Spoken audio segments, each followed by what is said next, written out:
Muy bien, doctores, continuando, recapitulemos. Si tienen un Papa Nicolau normal, van a ir a colposcopía. La pregunta es, ¿tiene una zona de transformación tipo 3? Si la respuesta es sí, tienen que ir a un cono diagnóstico, ¿correcto? Ojo, este Papa Nicolau normal tiene que ser de alto grado. Si no tienen una zona de transformación tipo 3, la otra pregunta es, ¿tienen un curetaje endocervical positivo? Si la respuesta es sí, van a un cono diagnóstico. ¿Por qué? Porque el curetaje les indica que tienen una lesión dentro del canal. O sea, es una lesión no visible. ¿Correcto? Si el curetaje endocervical no es positivo, la pregunta es, ¿cuál es el resultado de la biopsia? Si su biopsia es normal, tienen que recapitular cuál fue la indicación de la colposcopía. Si la lesión de la colposcopía fue una lesión de alto grado, esto es criterio suficiente para hacer un cono diagnóstico. ¿De acuerdo? Ahora, si la lesión fue de bajo grado, nuevamente evaluamos la indicación de la colposcopía.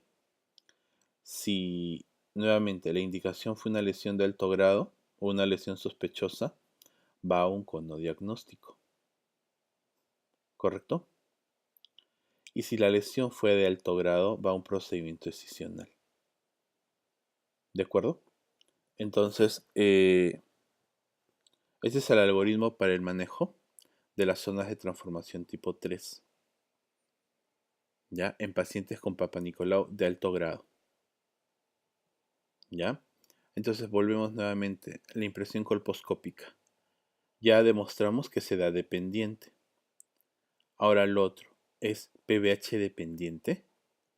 Sí, miren ustedes. La pregunta es, ¿cuál es la probabilidad de encontrar un epitelio aceto blanco cuando tenemos una lesión, perdón, cuando tenemos un PBH? Miren ustedes, el odds ratio para encontrar un PBH de alto, perdón, para encontrar una lesión aceto blanca evidente es de 3.2 cuando tenemos PBH 16. Y cuando tenemos otro PBH que sea de alto riesgo, pero que no sea 16, miren, es 1.6. Y si tenemos un PBH que no sea de alto riesgo, que sea de bajo grado, es 1.4. ¿Correcto?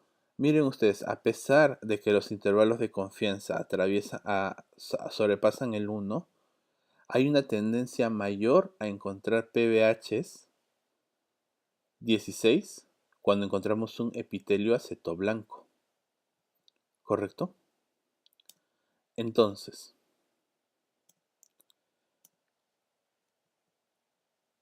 veamos esto. Eh, Alguien quiso replicar el trabajo y hizo la comparación nuevamente para PBH 16 y para PBH no 16 y encontró que no había diferencia. El primer trabajo que les acabo de mostrar era de Jerónimo, de José Jerónimo. Es peruano, es un ex INEN, ¿de acuerdo? Este segundo trabajo es de Van der Marel, ¿de acuerdo? Entonces la pregunta es, llegaron a conclusiones distintas. Jerónimo me dice que PBH 16 produce más lesiones blancas y Van der Marel me dice que no, que todos los PBH de alto riesgo producen la misma cantidad de lesiones acetoblancas. Entonces, ¿quién podrá ayudarnos? Revisamos los trabajos y encontramos que la media, ¿sí?, de edad en el estudio de Jerónimo fue 24 años. La media de la edad de Van der Marel fue de 36 años. Por lo tanto, ¿qué podemos concluir? Que PBH 16 me da epitelios blancos mucho más rápido que los otros PBH de alto riesgo. ¿De acuerdo? Por eso es que Jerónimo encuentra una mayor prevalencia de epitelios blancos cuando hay presencia de PBH 16 que cuando hay otro PBH de alto riesgo. Pero ya 10 años después, Van der Marel encuentra la misma proporción de epitelios blancos. ¿Correcto? Ahora viene la otra pregunta. Y esto es importante porque cuando hablemos de VIH, vamos a encontrar que si tienen 2, 3, 4 PVHs asociados, los riesgos aumentan. Pero en una paciente inmunocompetente, una paciente inmunocompetente puede tener 50 PVHs y el número de lesiones no aumenta. ¿Ya? ¿Está claro? Entonces el número de PVHs no tiene asociación con el número o la severidad de epitelios blancos que vamos a encontrar por colposcopía. ¿Qué más? Miren ustedes, la asociación entre PVHs y citologías anormales va cambiando con la edad. ¿De acuerdo? Se va haciendo más discordante. Si bien es cierto, los PVHs empiezan a disminuir, los PVHs de alto riesgo empiezan a disminuir conforme la edad avanza, la proporción de papanicolaos anormales también disminuye. ¿De acuerdo? Entonces, la proporción de anormalidades de bajo y alto grado no cambia con la edad, pero existe una pérdida de concordancia entre pH de alto riesgo y la citología. ¿De acuerdo? Si ustedes encuentran un pH de alto riesgo en una mujer postmenopáusica, ¿qué tenemos que inferir? Que ese pH es una nueva infección, por lo tanto, no está causando daño aún, o ese pH de alto riesgo lo tiene mucho tiempo y ya generó cáncer. ¿De acuerdo? Entonces la concordancia se pierde. No es lo mismo que una mujer joven. ¿Ya? Entonces, ya concluimos que la edad va a tener impacto sobre la impresión colposcópica. ¿De acuerdo? Esto es por la arquitectura histológica. ¿De acuerdo? Y es por el tipo de zona de transformación, que es la de tipo 3. O sea, las lesiones no se ven, pero sí existen. Y lo segundo es que dependen del PBH. ¿De acuerdo? En una mujer joven con epitelio blanco tengo que apostar a que es un PBH 16. ¿De acuerdo? Y en una mujer joven con un PBH de alto riesgo no 16, es posible que encuentre una colposcopía normal y que no vea lesiones. ¿Correcto? ¿Por qué? ¿Porque la lesión existe? No, la lesión existe, pero aún no tiene el tiempo suficiente para darme una expresión clínica colposcópica. Y ahora el estado de inmunocompetencia es importante, ahora lo vamos a ver. Miren ustedes, estas son las proporciones de mujeres con lesiones de bajo grado y VIH. ¿De acuerdo? Varían entre el 2% y el 16%. ¿Correcto? Estas son las proporciones para lesiones de alto grado en los distintos países. Varían nuevamente de menos del 1% al 9%.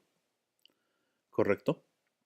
Entonces, la pregunta es, ¿una mujer con PVH va a tener más, perdón, una mujer con HIV va a tener más lesiones de alto grado?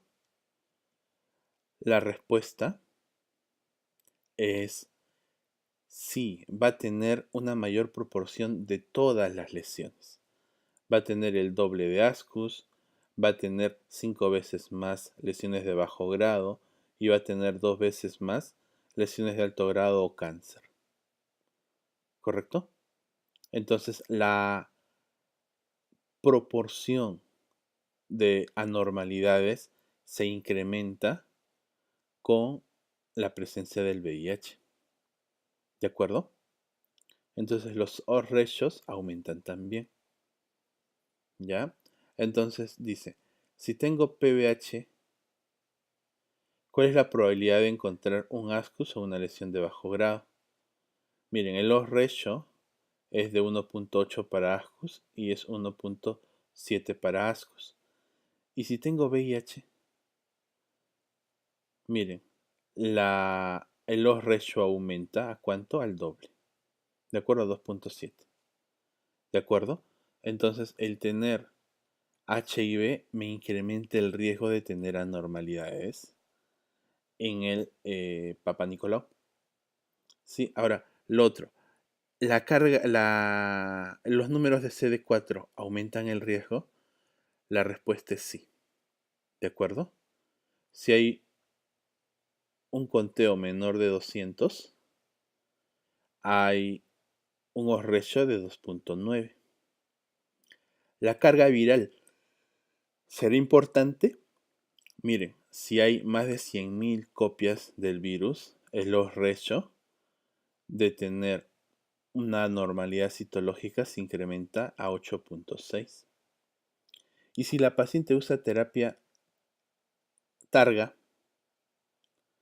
miren, si la paciente utiliza targa, su odds ratio va a ser de 1.57. Y si no la usa, su odds ratio va a ser el doble.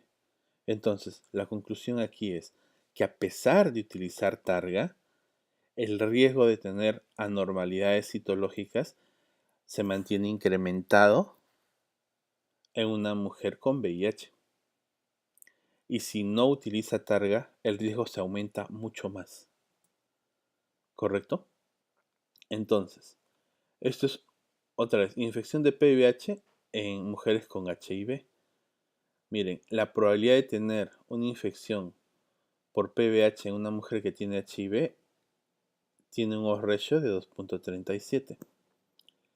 Ahora, la probabilidad de tener un solo PVH, miren, no hay diferencia ya entre inmunocompetentes e inmunosuprimidas, pero la probabilidad de tener múltiples PVHs tiene un riesgo aumentado con un odds ratio de 3.43. ¿De acuerdo? Entonces, y la presencia de tener PVH también se encuentra incrementada a pesar de que usemos targa o no la usemos. ¿De acuerdo? Entonces, esto es algo que no aplicaba para inmunocompetentes. En inmunocompetentes no me interesa el número de PVHs presentes, porque el número de lesiones no incrementa con el número de PVHs. Pero en el caso de HIV sí. Cada PVH adicional me incrementa riesgo. ¿Está claro? Muy bien. ¿Y el tipo de PVH será importante? Ya sabemos que PVH 16 y 18 siempre van a ser los más prevalentes. ¿De acuerdo? Tanto en HIV positivo como en HIV negativo. Pero la persistencia, ¿sí? Va a ser mayor, mucho mayor en pacientes con HIV positivo. ¿Ya? Comparado con los otros PVHs de alto riesgo. Ya está. Viene la otra pregunta. ¿Y en pacientes con lesiones de bajo grado, ya, si no fueron tratados, ya, la proporción de regresión o persistencia es del 50%, o sea, es de la mitad. Pero en HIV negativos es del 76%, o sea, es 3 veces. ¿De acuerdo? Y la tasa de progresión es del 50% en HIV positivo y en HIV negativo es de solo el 23%. Esto es estadísticamente significativo.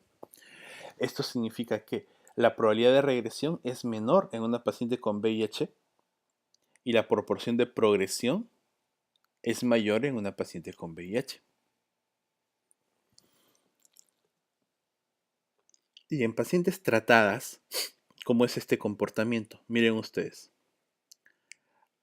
No recurren el 60% cuando son HIV positivas. No recurren el 90% cuando son HIV negativas. O sea, la tasa de recurrencias, ¿ya? La tasa de recurrencias es mayor cuando es HIV positivo, porque acá el complemento es 40%. O sea, 40% de las lesiones en HIV positivas tratadas va a recurrir. Solo el 11% de las pacientes con HIV negativo van a recurrir.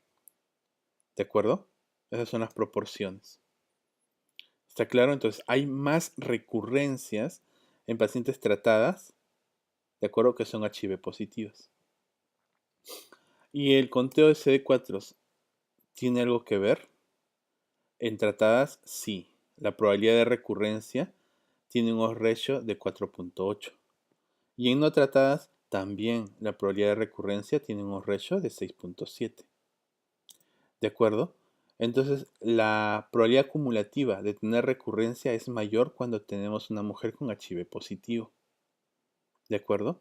Y la probabilidad de progresión también es mayor cuando tenemos una mujer con VIH positivo. ¿Correcto? Eh, Ahora existe una concordancia entre la impresión colposcópica y la biopsia. La concordancia no es muy buena. ¿Por qué? Porque las lesiones, ¿ya? Las lesiones en una mujer con HIV van a ser multifocales y van a tener tendencia a crecer dentro del canal. A pesar de que estamos viendo lesiones, tenemos que sospechar que hay más lesiones aún que estamos pasando por alto, porque están asociadas a otro PBH, y tenemos que pensar que hay lesiones dentro del canal que no estamos viendo. Por eso siempre, en una paciente con VIH, el cono tiene que extraer todo el canal, o sea, tiene que ser un cono tipo 3. ¿De acuerdo? Y miren, estas son las proporciones de curetaje endocervical positivos en una mujer con VIH. ¿De acuerdo? Entonces la otra pregunta, ya, has hablado de menopausia, has hablado de VIH. Y ahora, ¿y qué ocurre en la menopausia con HIV? Bueno, pues las lesiones de alto grado son mayores y la probabilidad de regresión es menor. ¿De acuerdo? ¿Está claro? Recordemos, en el objetivo de manejo, ¿ya? De las lesiones premalignas, lo que hacemos es manejar un objetivo secundario, que es el manejo de la lesión.